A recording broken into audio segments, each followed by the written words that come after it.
সৰ্বমুঠ 4,25,966জন কেণ্ডিডেটে এপ্লাই কৰিছিল পৰীক্ষাৰ কাৰণে।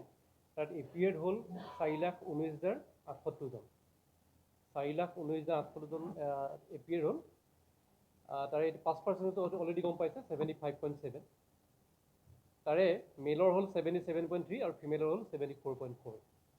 আৰু এবাৰ 77.3 আছিলে মেলৰ আৰু 74.4 হ'ল ফিমেল। আৰু ট্ৰেন্সজেণ্ডাৰ আছিলে 10জন। তাৰে তেওঁলোকৰ 10জনৰ ভিতৰত 8জনে পাছ কৰিছে, 80% তেওঁলোকৰ।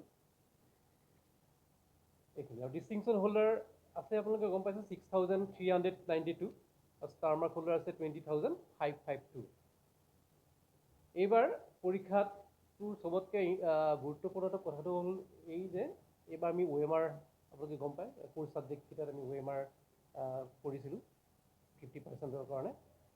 এইবাৰ গোটেই ষ্টুডেণ্টখিনিয়ে প্ৰাইভেটেই হওক বা গভৰ্ণমেণ্টেই হওক সকলো ষ্টুডেণ্টে OMR ব্যৱহাৰ কৰিলে আৰু OMR বৰ ধুনীয়াকৈ তেওঁলোকে ব্যৱহাৰ কৰি পৰীক্ষাত এপিয়াৰ হ'ল। এই OMR যে তেওঁলোকে ব্যৱহাৰ কৰিব শিকিলে, ইতিমধ্যে তেওঁলোকে বিভিন্ন আগত আহি থকা যিখিনি প্ৰতিযোগিতামূলক পৰীক্ষা আছে সেইখিনিৰ কাৰণে তেওঁলোকে ট্ৰেইন আপ অলৰেডি হৈ গ'ল আৰু তেওঁলোকে খুব ধুনীয়াকৈ